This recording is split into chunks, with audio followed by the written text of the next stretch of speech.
Good afternoon. I'm Paul Pemsler, and I would like to extend a hearty welcome to the latest production of the Francis Adelson Shakespeare Players. Today's performance is entitled All in the Family.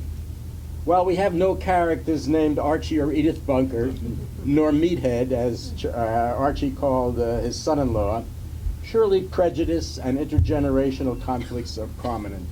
For Shakespeare knew all too well the pain that people can inflict upon one another.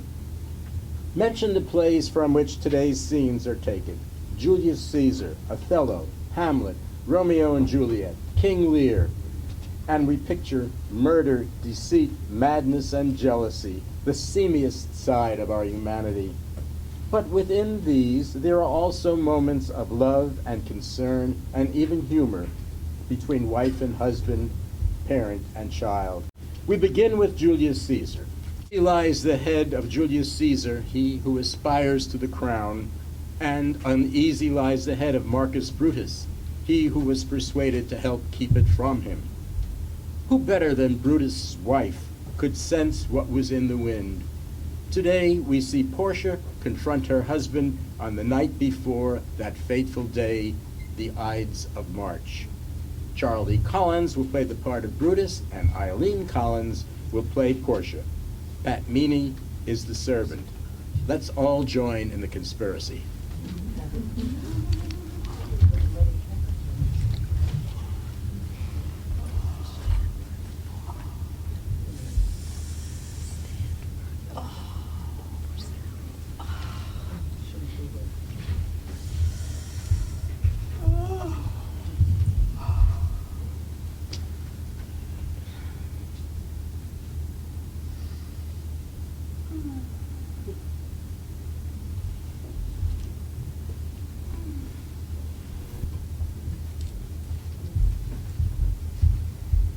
Enjoy the honey-heavy dew of slumber. Thou hast no figures, nor fantasies that busy care write in the brains of men. And therefore thou sleeps so sound.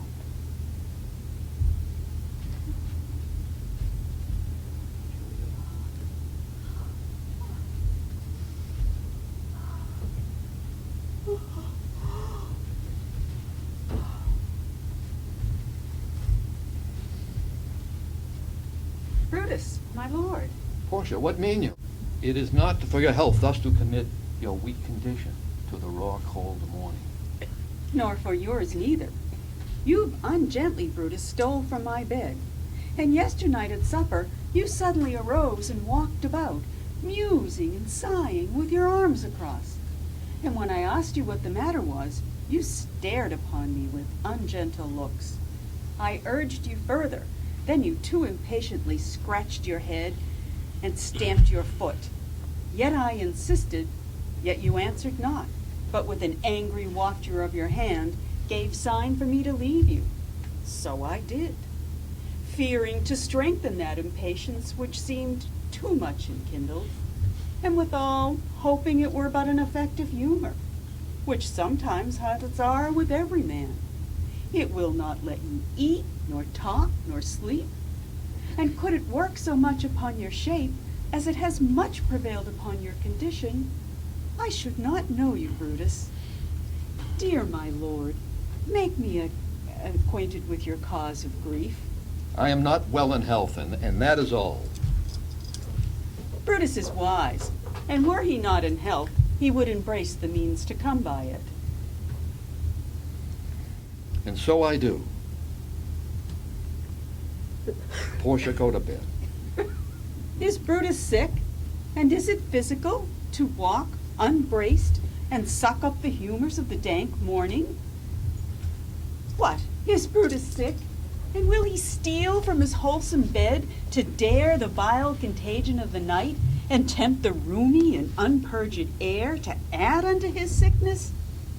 No, my Brutus, you have some sick offense within your mind, which by the right and virtue of my place I ought to know of.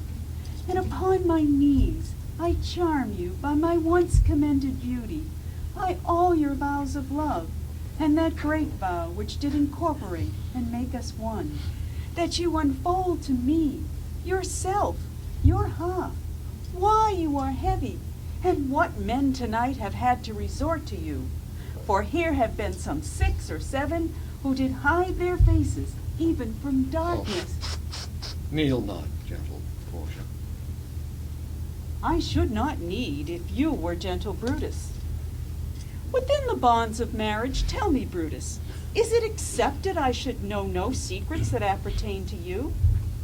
Am I yourself, but as it were in sort or limitation, to keep with you at meals, comfort your bed, and talk to you sometimes? Dwell I but in the suburbs of your good pleasure? If it be no more, Portia is Brutus's harlot, not his wife. You are my true and honorable wife, as dear to me as are the russet drops that visit my sad heart. If this were true, then should I know this secret. I grant I am a woman, but withal a woman well reputed, Cato's daughter. I grant I am a woman, but withal a woman that Lord Brutus took to wife. Think you I am no stronger than my sex, being so fathered and so husbanded? I have made strong proof of my constancy, giving myself a voluntary wound here in the thigh. Could I bear that with patience, and not my husband's counsels? O ye gods, render me equal and worthy of this noble wife. Hark, one knocks. Portia, go in a while, and by thy bosom shall partake the secrets of my heart. And all my engagements I will construe to you, all the charactery of my sad brows. Now, leave me in haste.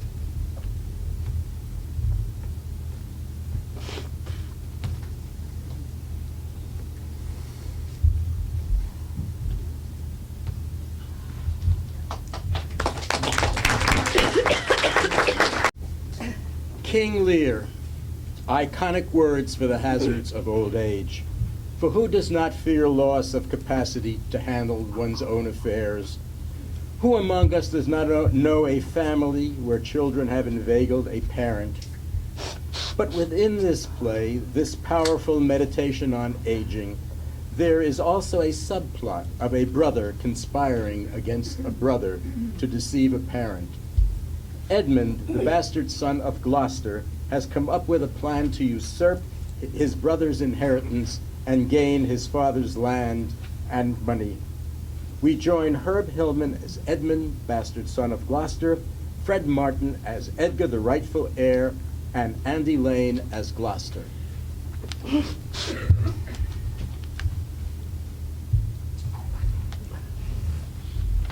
Thou, nature, art my goddess. To thy law my services are bound. Wherefore should I stand in the plague of custom and permit the curiosity of nations to deprive me, for that I am some 12 or 14 moonshines lag of a brother? Why, bastard? Wherefore base?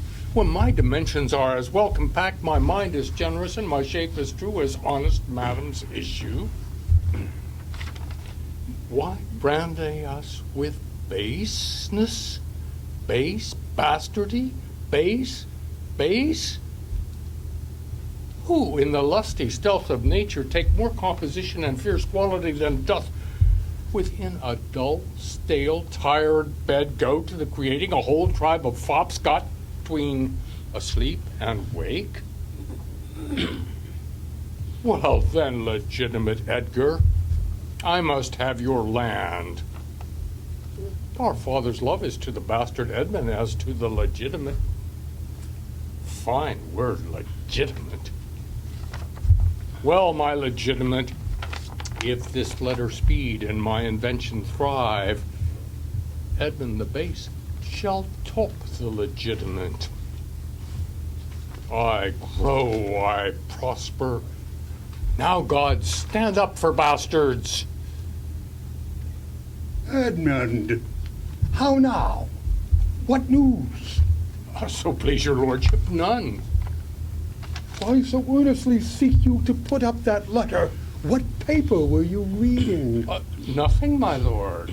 The quality of nothing has not such need to hide itself. Let's see, come. If it be nothing, I shall not need spectacles. I beseech you, sir, pardon me. It me- is a letter from my brother that I have not all o'er read. Give me the letter, sir. I hope for my brother's justification. He hath wrote this but as an essay or taste of my virtue. This policy and reverence of age makes the world bitter to the best of our times, keeps our fortunes from us till our oldness cannot relish them. I begin to find an idle and fond bondage in the oppression of aged tyranny, who sways not as it hath power, but as it is suffered. Come to me, that of this I may speak more. If our father would sleep till I waked him, you should enjoy half his revenue forever, and live the beloved of your brother Edgar.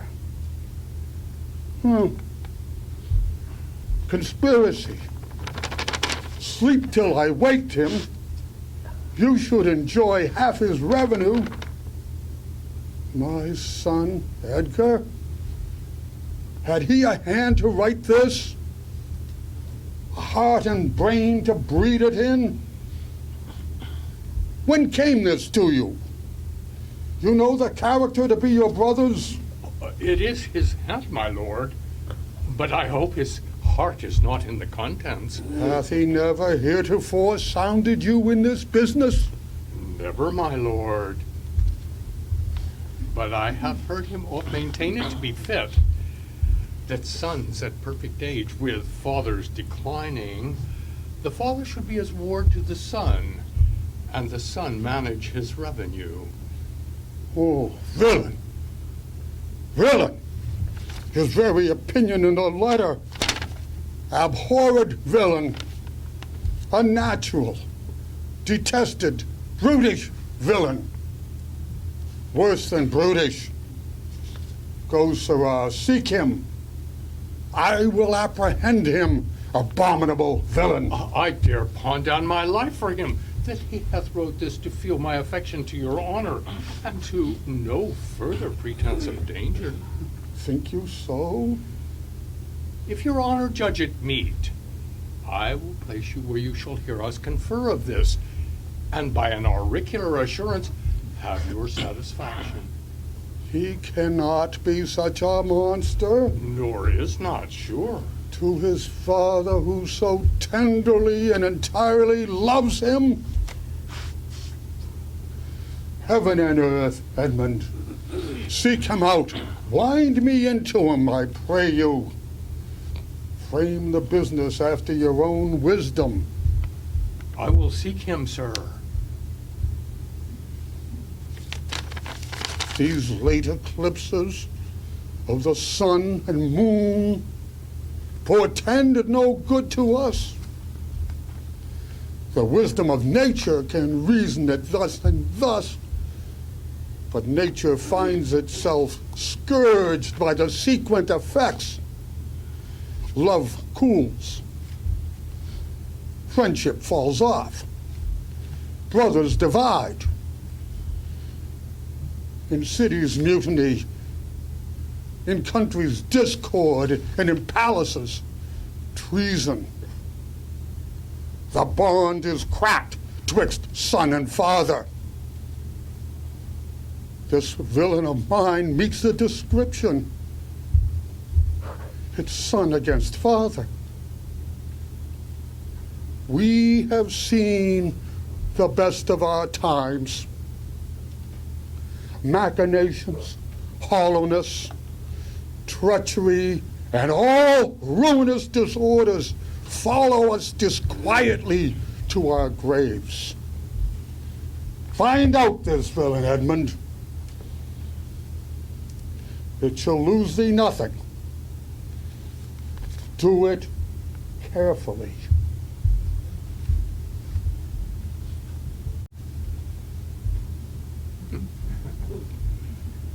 This is the excellent foppery of the world.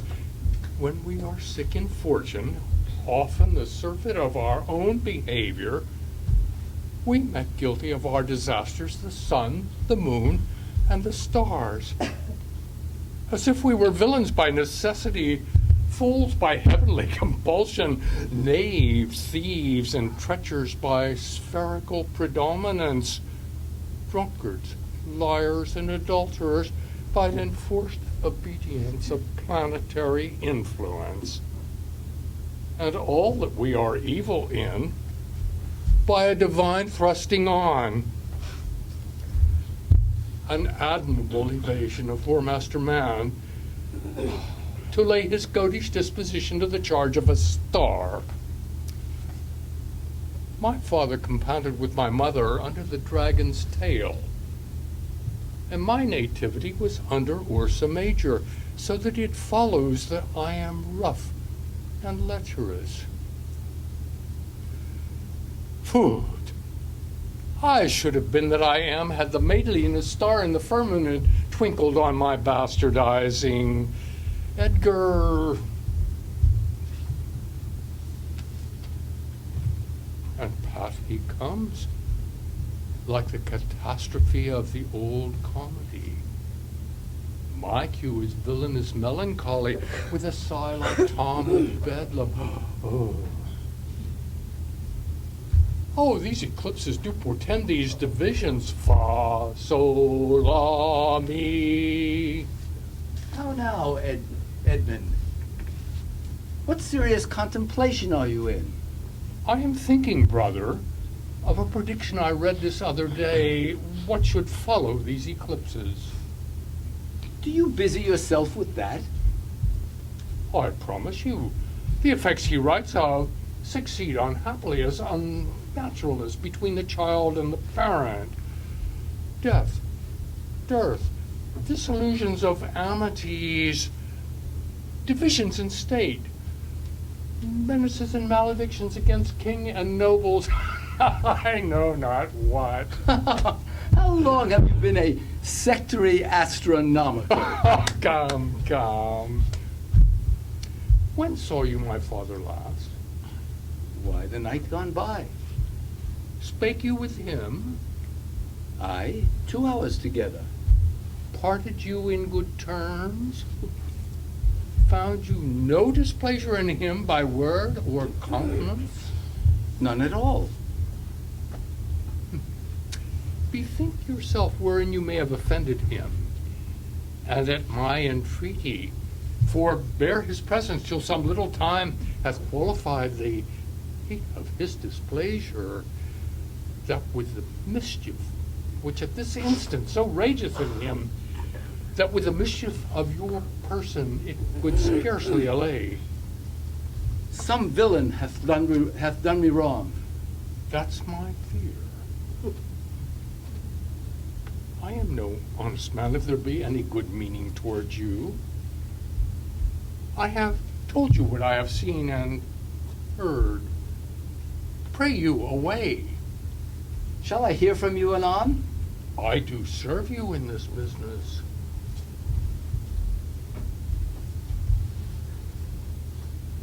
A credulous father, and a brother noble whose nature is so far from doing harms that he suspects none, on whose foolish honesty my practices ride easy.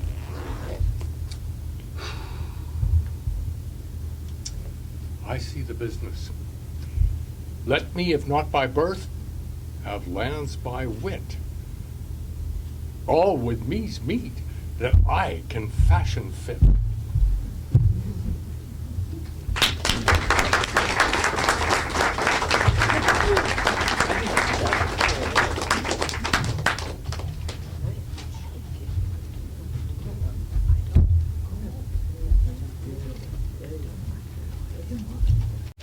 Hamlet is a play of murder, regicide, parricide, madness, poison, with a very high body count. It can stand up there with Terminator 2, Godzilla, and There Will Be Blood. A new production of Hamlet opened this fall and played in a 16th century castle in Elsinore, as well as London, before moving to its current venue on Broadway. Jude Law, the featured Hamlet, is reported to play the role with the adrenaline level of an Olympic track competitor. With much gesticulating and violent enunciation, he nails his speeches with the attack of an electric hammer. This is perhaps a bit much for our Hamlet, however great the shape he's in. In Act 3, Scene 4, we find Hamlet confronting his mother, Queen Gertrude, in her chamber about the death of his father, the former king. Len Laster plays Hamlet, Barbara Carlson is Queen Gertrude, Norm Veman is the ghost of Hamlet's father, and please allow a moment for me to become Lord Polonius, an early-on victim.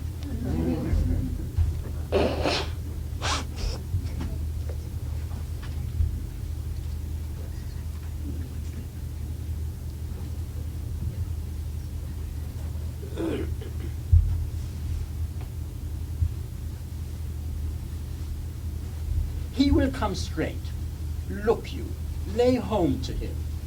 Tell him his pranks have been too broad to bear with. I'll sconce me even here.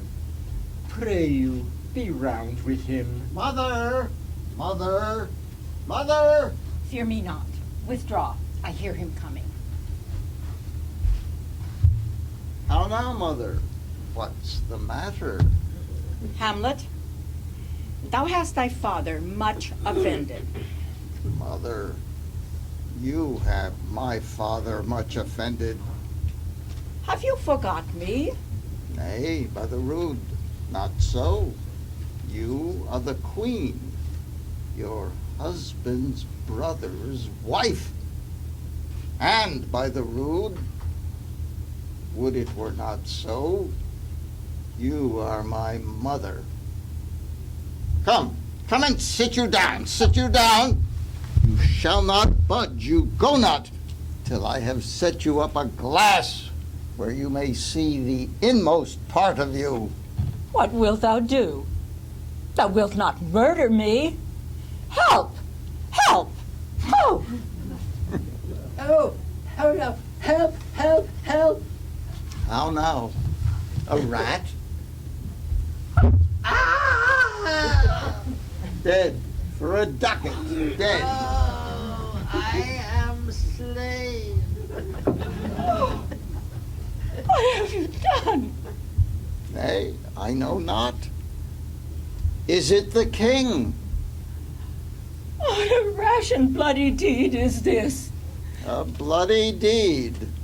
Almost as bad, good mother, as kill a king and marry with his brother. Us kill a king? Aye, 'twas my word. Oh, thou wretched, rash, intruding fool. Farewell. I took thee for thy better. Take thy fortune. Thou find'st to be too busy is some danger. Oh, leave wringing of your hands. Peace, sit you down, and let me wring your heart. For so I shall, if it be made of penetrable stuff, if damned custom have not brassed it so that it is proof and bulwark against sense. What have I done that thou darest wag thy tongue against me in noise so rude? Such an act that blurs the grace and blush of modesty, calls virtue hypocrite, plucks off the rose from the fair forehead of an innocent love, and sets a blister there.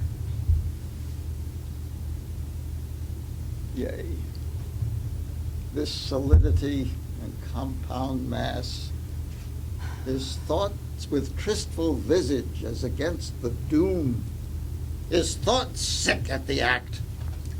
Ay me, what act?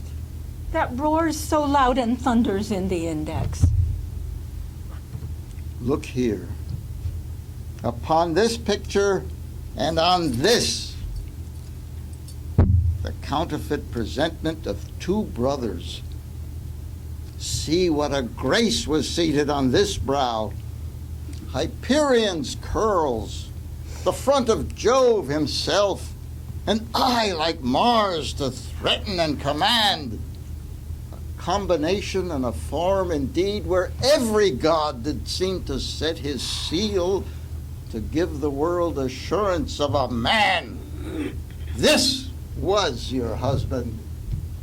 Look you now what follows. Here is your husband, like a mildewed ear, blasting his wholesome brother. Have you eyes? Could you on this fair mountain leave to feed and batten on this moor? Have you eyes?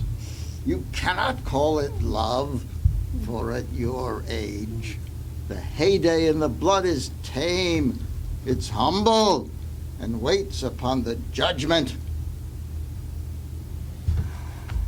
Eyes without feeling, feeling without sight, hands without eyes or ears, smell, sounds all, or but a sickly part of one true sense could not so mope. Oh, shame! Where is thy blush? A murderer and a villain!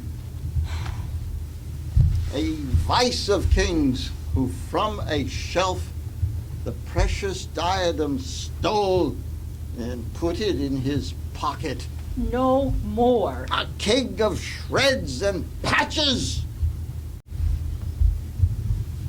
Oh, save me, and hover o'er me with your wings, you heavenly guards.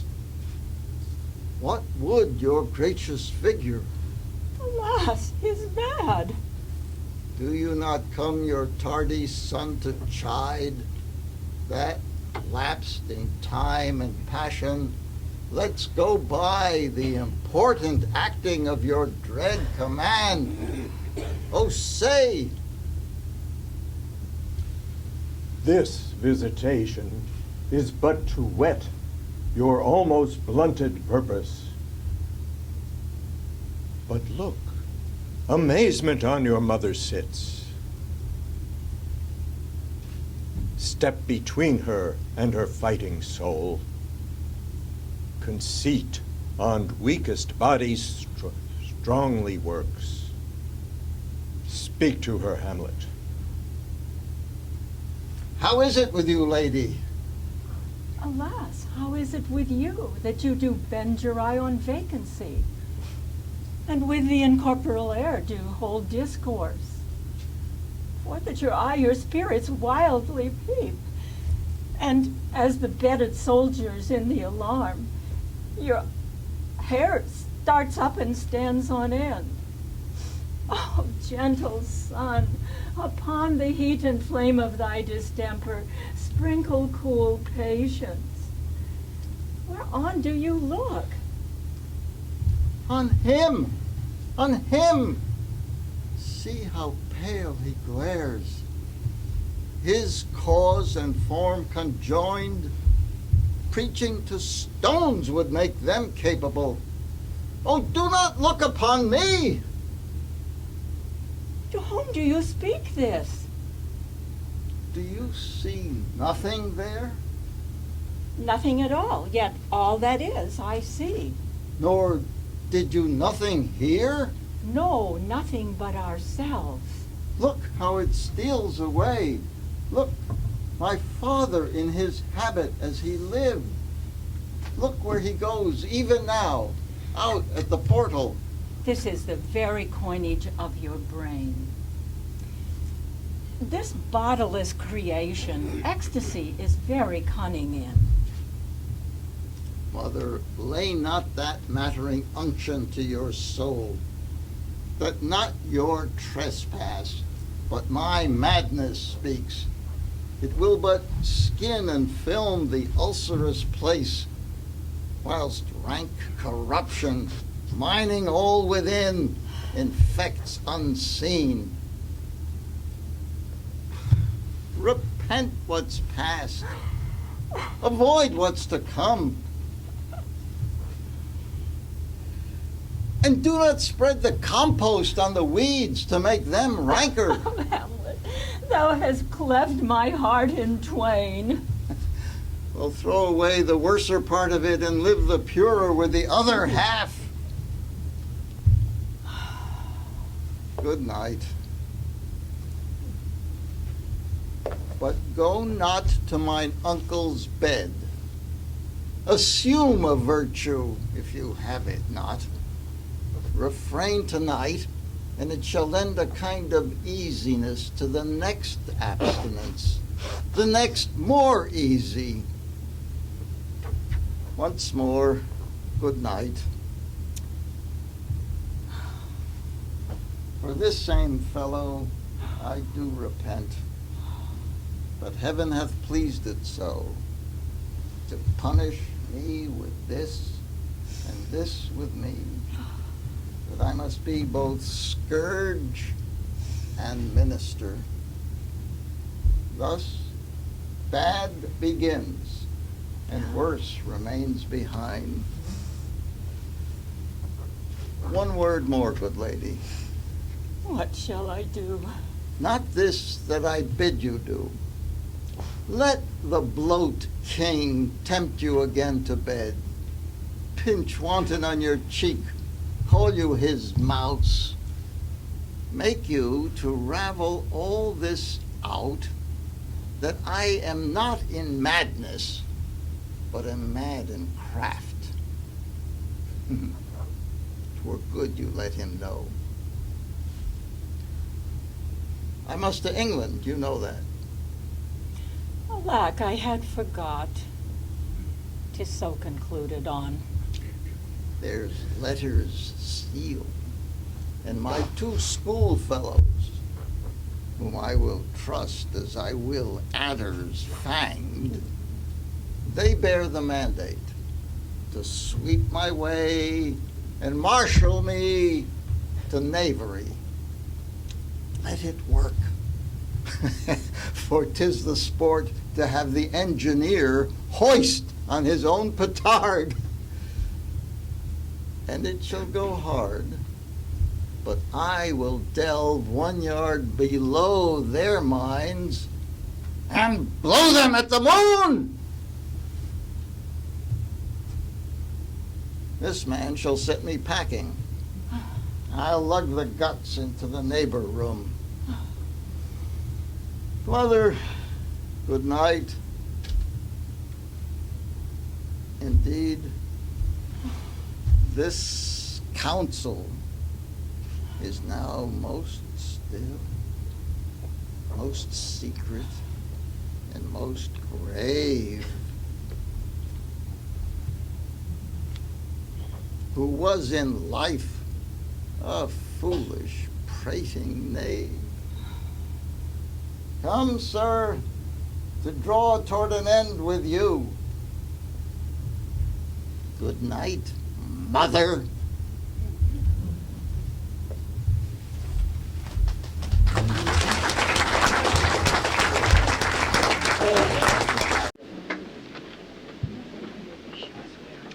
On a lighter note, I am pleased to present Suzanne Pemsler.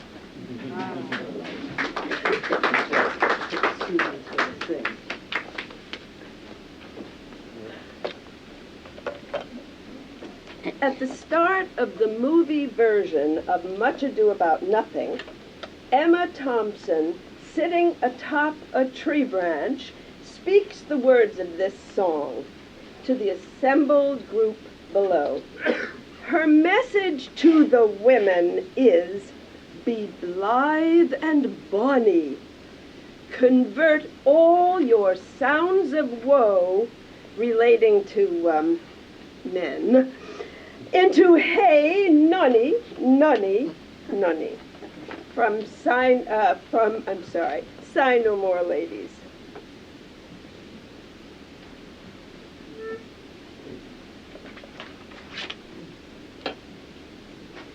Sigh no more, ladies, sigh no more. Men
In the prologue to Romeo and Juliet, Shakespeare sums up his play with the words, no, wrong one. Oh, I jumped.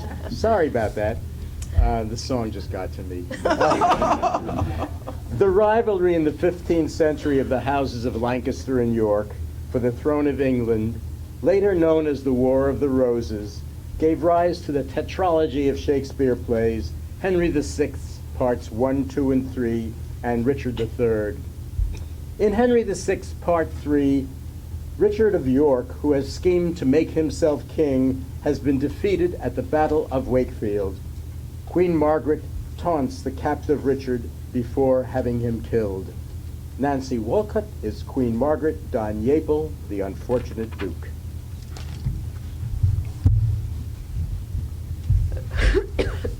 Brave warriors, Clifford and Northumberland, come, make him stand upon this molehill here, that rotted mountains with outstretched arms, yet parted but the shadow with his hand. Come.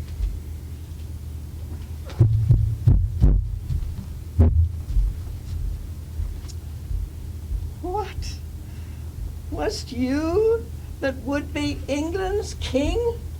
Wast you that revelled in our parliament and made a preachment of your high descent? Where are your mess of sons to back you now? The wanton Edward and the lusty George? And where is that valiant crook-back prodigy of yours, Dickie your boy, who was with his grumbling voice was wont to cheer his dad in mutinies? Or with the rest, where is your darling Rutland?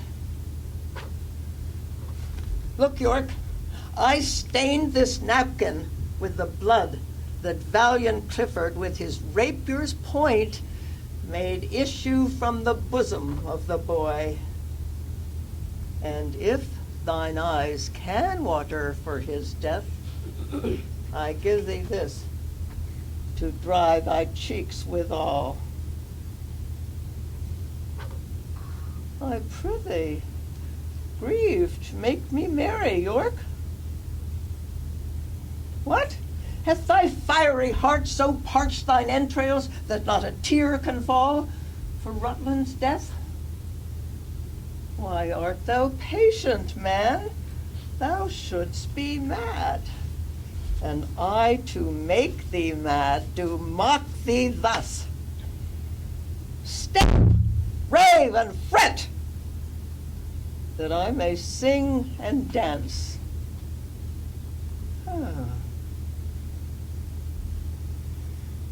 Oh, York must be feed, I see, to make me sport. York cannot speak unless he wear a crown. A crown for York, and lords bow low to him. Hold you his hands while I do set it on.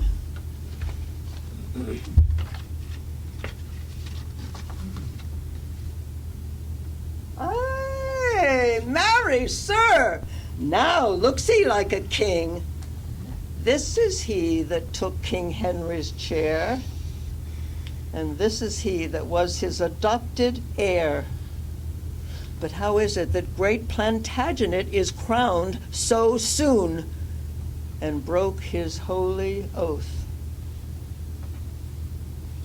As I bethinks me, thou should not be king till our King Henry had shook hands with death. And will you pale your head in Henry's glory and rob his temples of the diadem now in his life against your holy oath? Oh, 'tis a fault too unpardonable. Off with the crown. and with the crown his head. And whilst we breathe, take time to do him dead.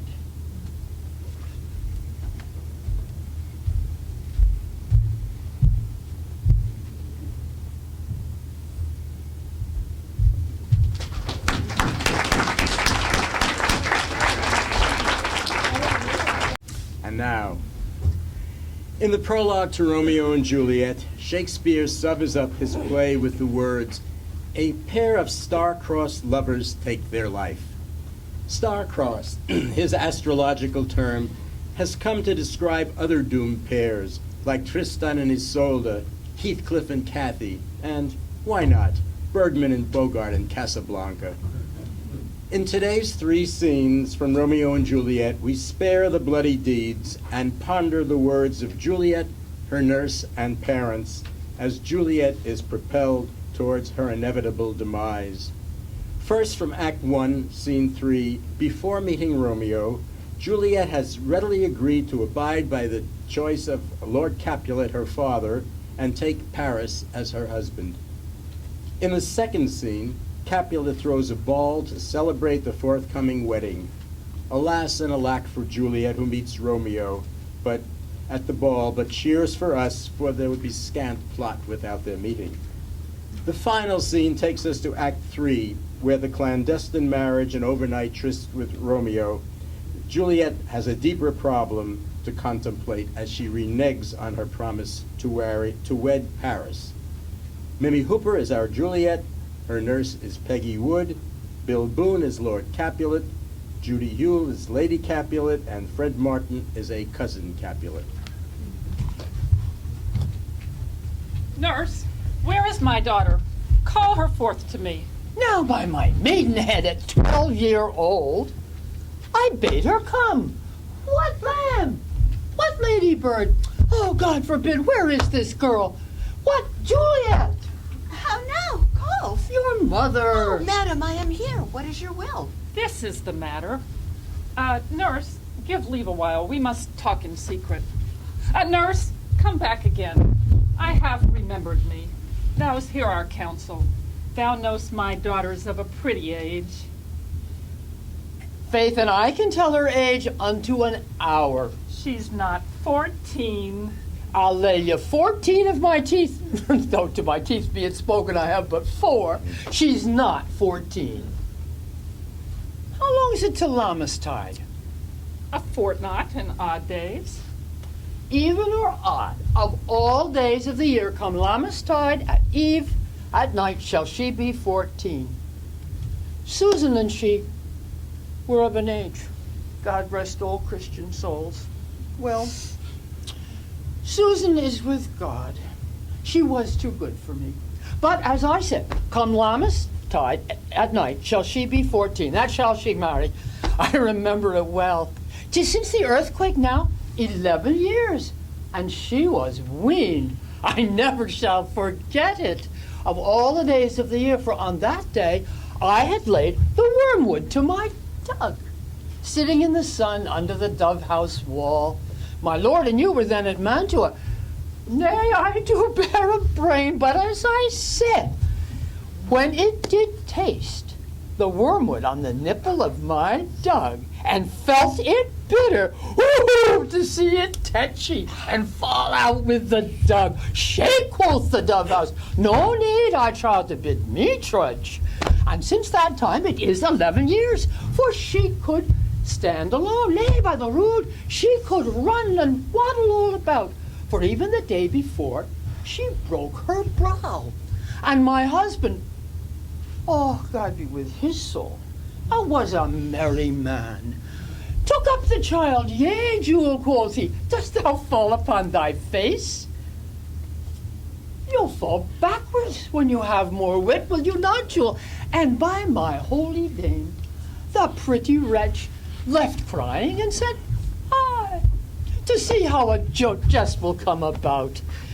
I warrant that I should live 1,000 years, I never should forget it. Wilt thou not, Jewel, quoth he? And the pretty wretch, it stinted and said, "Hi." Enough of this, I pray thee. Hold thy peace. Peace I have done. God mark thee to his grace. Thou wast the prettiest babe that e'er I nursed, and I should live to see thee married once. I have my wish. Marry. That marry is the very theme I came to talk of. Tell me, daughter Juliet, how stands your disposition to be married? It is an honor I have dreamed not of. An honor? Were I not thine only nurse, I would say thou hadst sucked wisdom from thy teeth. Well, think of marriage now. Younger than you, I was your mother, much upon these years that you are still a maid. Thus, then, in brief, the valiant Paris seeks you for his love. A man, young lady, what a man! As all the world, why, he's a man of wax. Verona's summer hath not such a flower. Nay, he's a flower, a very flower. What say you? Can you love the gentleman? This precious book of love, this unbound lover? To beautify him only lacks a cover. Some say that book shall share the glory that in gold clasps locks in the golden story. So shall you share all that he doth possess, and by having him, making yourself no less. No less, nay, bigger. Women grow by men. I'll look to like, if looking liking move, but no more deep will I endart mine eye than your consent gives strength to make it fly. Juliet, the Count awaits. Go, girl, seek happy nights to happy days.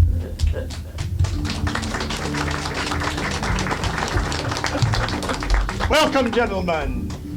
Ladies that have their toes unplagued with corns will have a bout with you.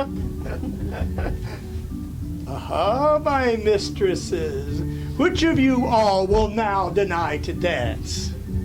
She that makes dainty, she, I'll swear, has corns. Aha, have I come near you now? Welcome, gentlemen. I have seen the day that I have worn a visor and can tell a whispering tale in a fair lady's ear, such as would please. Ha! 'Tis gone, 'tis gone, 'tis gone. Gentlemen, you are welcome. Come, musicians, play!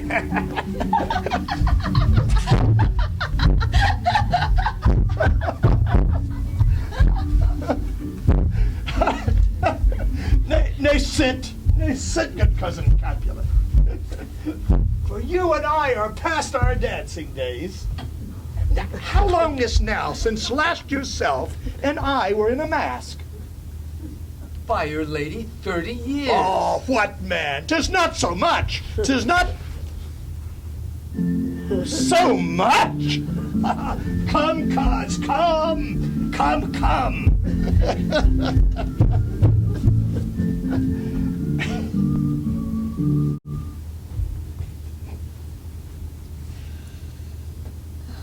Ho, daughter, are you up? How now, who calls? Is it my lady mother? Is she not down so late or up so early? What unaccustomed cause procures her hither? Why, how now, Juliet?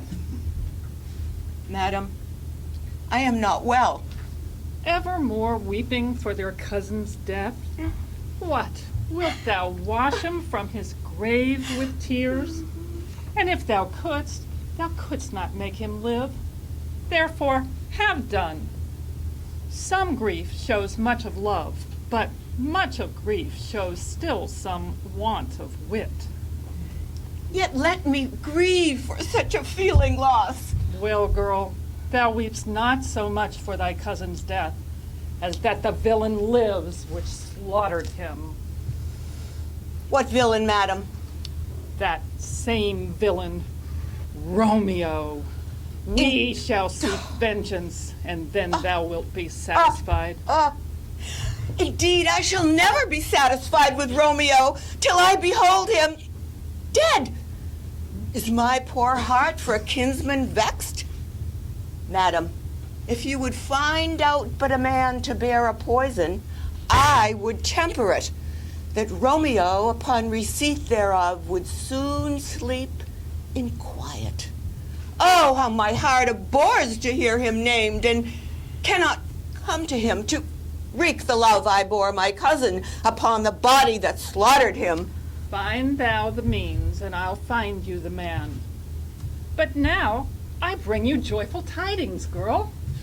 And joy comes well in such a needy time. What are they? I beseech your ladyship. Well, well, thou hast a careful father, child, one who, to put thee from thy heaviness, hath sorted out a sudden day of joy, that thou expecteth not, and I look not for. In happy time? What day is that? Oh, marry, my child. Early next Thursday morn, the gallant, young, and noble gentleman, the County Paris at St. Peter's Church, shall happily make you there a joyful bride. Now, by St. Peter's Church, and Peter too, he shall not make me there a joyful bride. I wonder at this haste that I must wed, ere he who should be husband come to woo. I pray you, madam, tell my lord and father I will not marry yet, and when I do, I swear it shall be Romeo, whom you know I hate, rather than Paris. He's a news indeed. Here comes your father. Tell him so yourself, and see how he will take it at your hand. When the sun sets, the air doth drizzle dew. But for the sunset of my brother's son, it rains down bright. How now? A conduit girl? What, still in tears, evermore showering? Oh. In one little body, thou counterfeits a bark, a sea, a wind. For still thy eyes, which I may call the sea, do ebb and flow with tears. The bark thy body is, sailing in this salt flood. The winds are thy sighs, who raging with thy tears, and they with them, oh, without a sudden calm, will overset thy tempest-tossed body. How now, wife? Have you delivered to her our decree? Aye, sir, but she will none. She gives you thanks.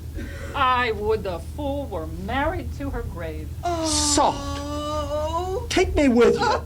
Take me with you, wife. How? Will she none? Does she not give us thanks? Is she not proud? Does she not count her blessed, unworthy as she is, that we have wrought so worthy a gentleman to be her bridegroom? Thank me no thankings, nor proud me no prouds. But fettle your fine joints 'gainst Thursday next to go with Paris to St. Peter's Church. Or I will drag thee on a hurdle thither. Oh, fie, fie. What, are you mad? Good father, I beseech you, on my knees, with patience, hear me speak but a word. Oh, hang the young baggage. Disobedient wretch. I tell thee what, get thee to church a Thursday, or never after look me in the face. Speak not, reply not, do not answer me. My fingers itch. Wife, we scarce thought us blessed that God had lent us but this only child. But now I see this one is one too much, and we have a curse in having her. God in heaven bless her. You are to blame, sir, to raise her so. And why, my lady wisdom, hold your tongue? I speak no treason. Judge again. My Why may one not speak? Oh, peace, you mumbling fool. Utter your gravity or a gossip's bowl, for here we need it not. You are too high. God's bread makes me mad. Day, night, hour, tide, time. Work, play, alone, in company. Still my care hath been to have her matched. And having now delivered a gentleman of noble parentage, a fair domains, youthful and nobly trained, stuffed, as they say, with honorable parts, proportioned as one's thought would wish a man. And then to have a wretched, puling fool, a whining mammoth, in her fortune's tender, to answer, I will not wed. I cannot love. I am too young. I pray you pardon me. But, as you will not wed, I'll pardon you. Graze where you will.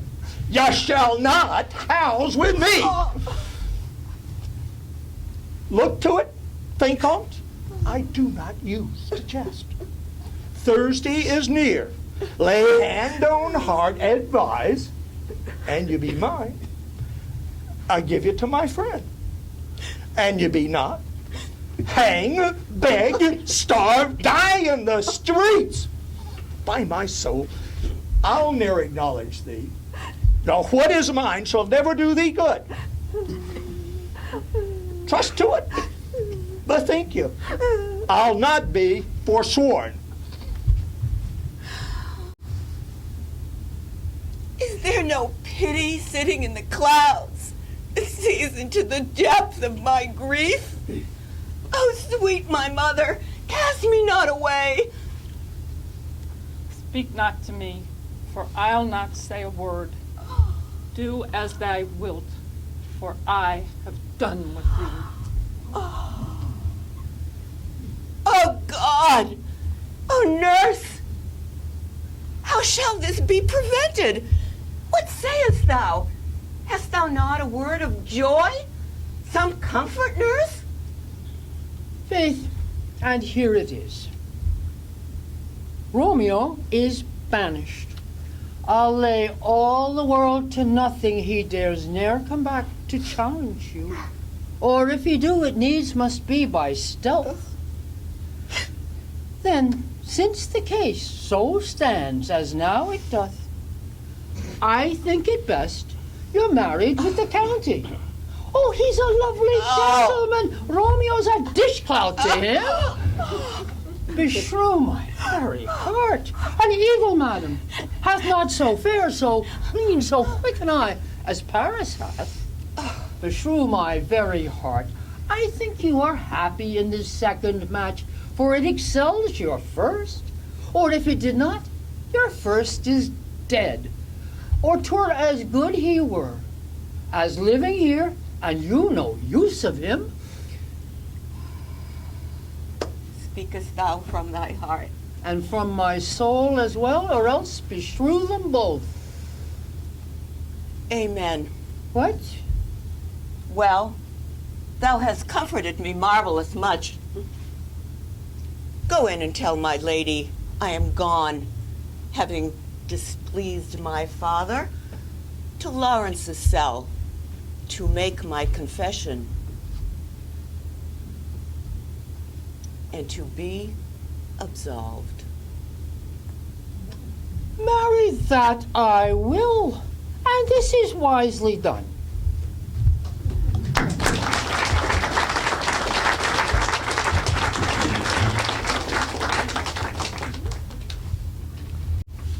Few Shakespearean murders are as graphically portrayed as that of Desdemona in Act 5 of Othello, where the Moor strangles her on stage. Here we become transported and our throats tighten. Though we know the outcome, we somehow hope that Desdemona's pleading will stop Othello from the gruesome deed, if only for this one time. Today we will step back in act to Act 4. Iago's plot has taken hold. Desdemona is aware that she has fallen out of Othello's favor, and she presupposes her doom. Elizabeth Neild is Desdemona, Kate McGillicuddy is Amelia, her maidservant, and Maggie Seeger is the voice of Barbary. How goes it now? He looks gentler than he did. He says he will return incontinent. He hath commanded me to go to bed, and bade me to dismiss you. Dismiss me? It was his bidding. Therefore, good Amelia, give me my knightly wearings and adieu. We must not now displease him.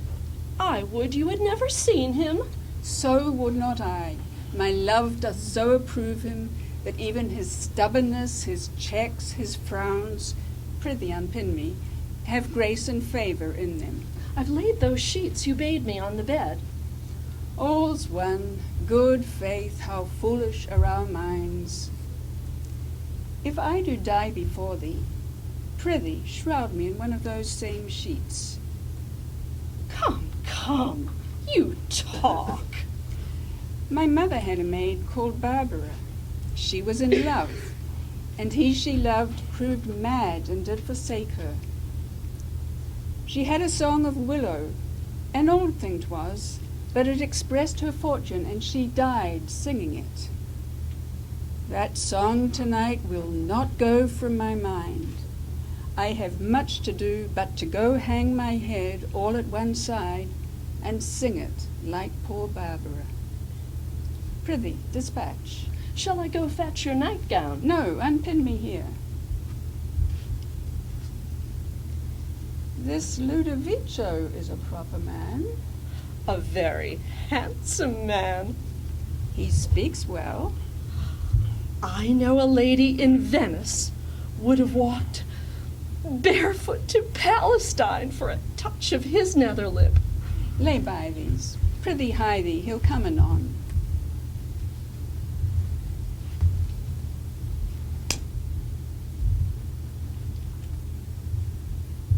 The poor soul sat sighing by a sycamore tree, sing all a green willow, her hand on her bosom, her head on her knee. Sing willow, willow, willow. The fresh streams ran by her and murmured her moans. Sing willow, willow, willow. Her salt tears fell from her and softened the stones. Sing willow, willow, willow. Sing all a green willow must be my garland. Let nobody blame him, his scorn I approve. I called my love false love, but what said he then? If you court more women, I'll couch with more men. Nay, that's not next. Hark, who's it that knocks? It's the wind. So get thee gone, good night. Mine eyes do itch. Doth that bode weeping? 'Tis neither here nor there. I have heard it said so. Oh, these men, these men. Dost thou in conscience think, tell me, Amelia, that there be women do abuse their husbands in such gross kind? There be some such, no question. Wouldst thou do such a deed for all the world? Why, would not you? No, by this heavenly light. Nor I neither, by this heavenly light. I might do it as well in the dark. Wouldst thou do such a deed for all the world? The world's a huge thing. It is a great price for a small vice. In troth, I think thou wouldst not. In troth, I think I should, and undo it when I had done. Marry, I would not do such a thing for a joint ring, nor for measures of lawn, nor for gowns, petticoats, nor caps, nor any petty exhibition. But for the whole world, why, would not make her husband a cuckold to make him a monarch. I should venture purgatory for it. Beshrew me if I would do such a wrong for the whole world. Why, the wrong is but a wrong in the world, and having the world for your labor, 'tis a wrong in your own world, and you might quickly make it right. I do not think there is any such woman. Yes, a dozen, and as many to the vantage as would store the world they played for. But I do think it is their husbands' fault if wives do fall. Say that they slack their duties and pour our treasures into foreign laps, or else break out in peevish jealousy, throwing restraint upon us. Or say they strike us, or scant our former having in despite. Why, we have galls, and though we have some grace, yet have we some revenge. Let husbands know their wives have sense like them. They see and smell and have their palates both for sweet and sour, as husbands have. What is it that they do when they change us for others? Is it sport? I think it is. And doth affection breed it? I think it doth. Is it frailty that thus errs? It is so too. And have we not affections, desires for sport and frailty as men have? Then let them use us well. Else let them know the ills we do.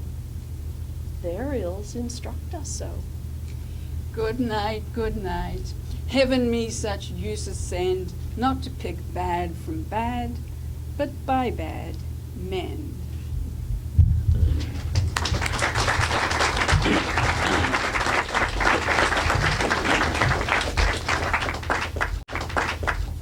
Our finale today takes us back to King Lear. Playing Lear has been the challenging role for Shakespearean actors. Laurence Olivier entered the stage leaning on Cordelia's arm to support his 80 years. Ian Holm marched vigorously on stage, barking orders and drumming his fingers on the table.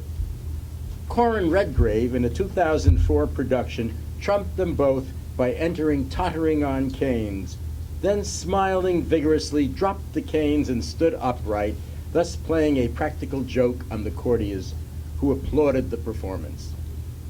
During Francis Adelson's centennial celebration performance last April, Bill Boone and Pat Meany pledged to continue Francis' tradition of performing Lear and Cordelia. Today we have the pleasure of watching Bill recreate Lear and Pat recreate Cordelia, another challenging role. Don Yapel plays Kent. We will see them first in Act 1, Scene 1, where Lear is set to divide his kingdom among his daughters.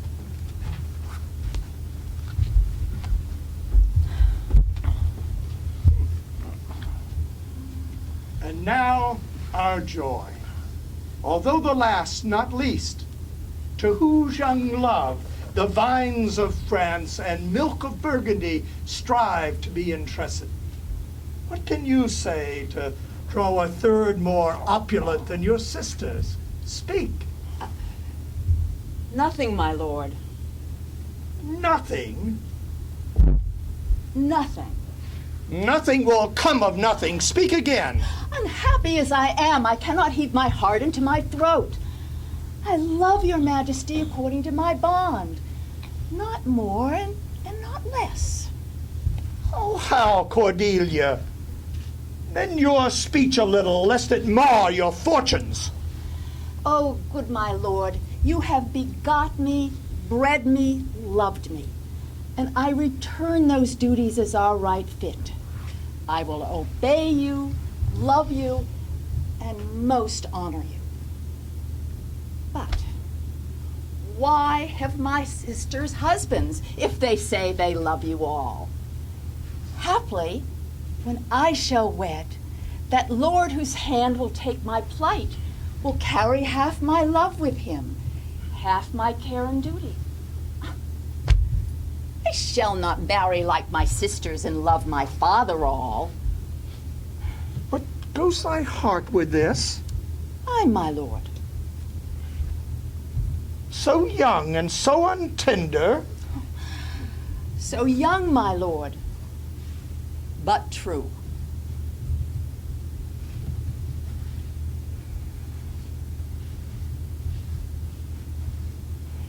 Let it be so. Thy truth, then, be thy dower. I here disclaim all my parental care, propinquity, and property of blood, and as a stranger to my heart and me, hold thee from this forever. The barbarous Scythian, and it's he that makes his generation messes to gorge his appetite, shall to my bosom be as well neighbored, pitied, and relieved as thou, my sometime daughter.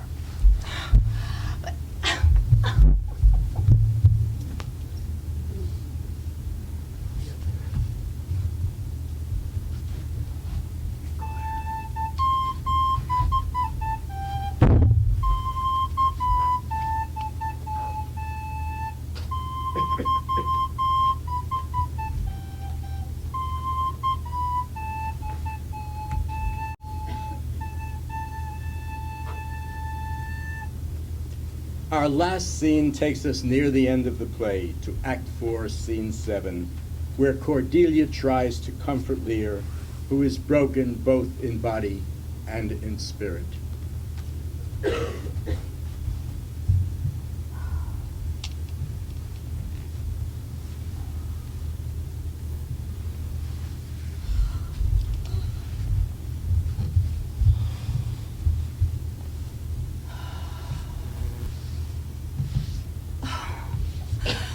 Oh, my poor father. Restoration, hang thy medicine upon my lips, and let this kiss repair the violent harms that my two sisters have in thy reference made.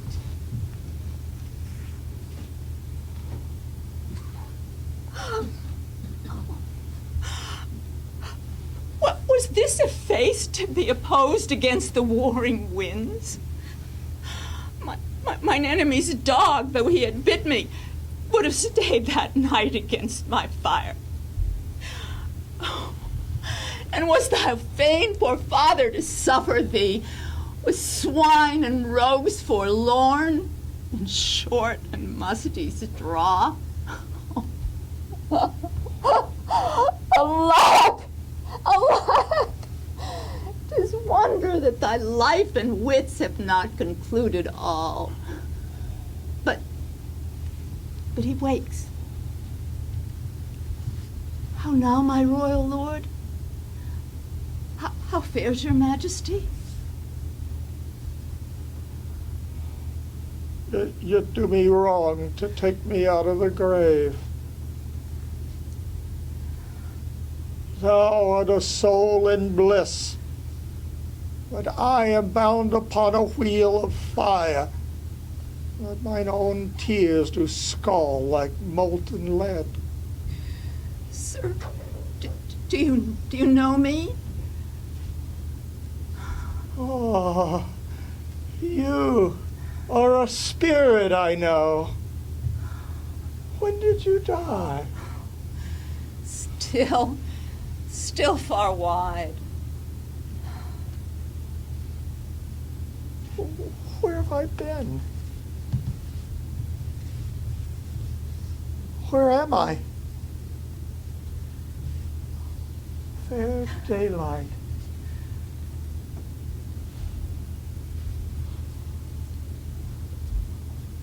I am mightily abused. I should even die with pity to see another thus.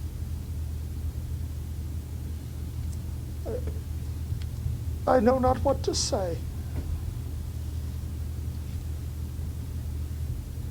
I will not swear these are my hands. Let's see. I feel this pinprick. Would I were assured of mine own condition.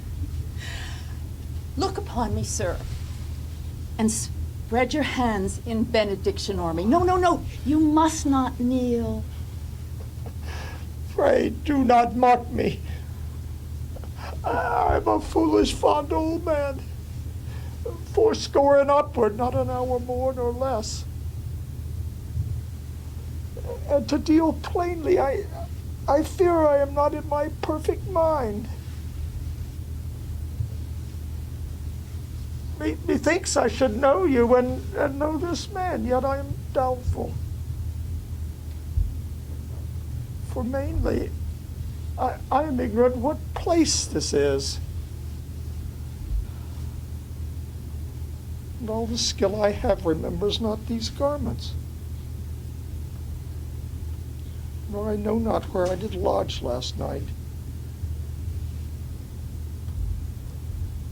Do not laugh at me, but as I am a man, I think this lady to be my child Cordelia.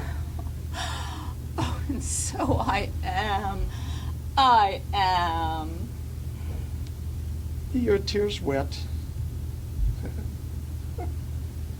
Yes, Faith. I pray you, weep not. If you have poison for me, I will drink it. I know you do not love me, for your sisters have, as I do remember, done me wrong.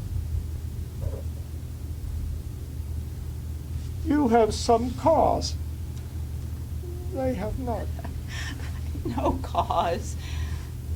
No cause. Am I in France? No, in your own kingdom, my lord.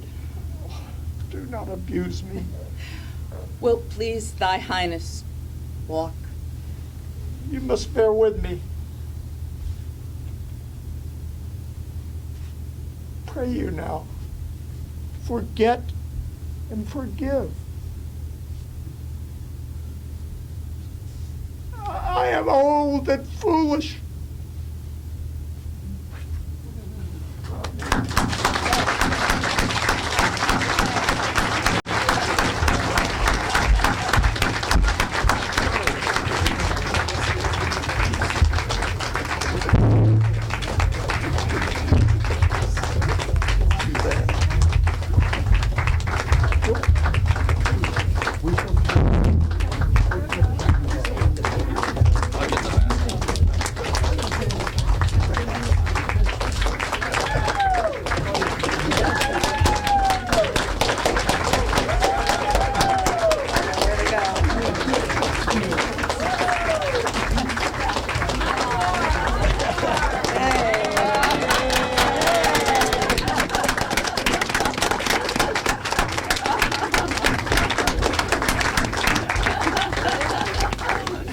Thank you very much for coming. Yes.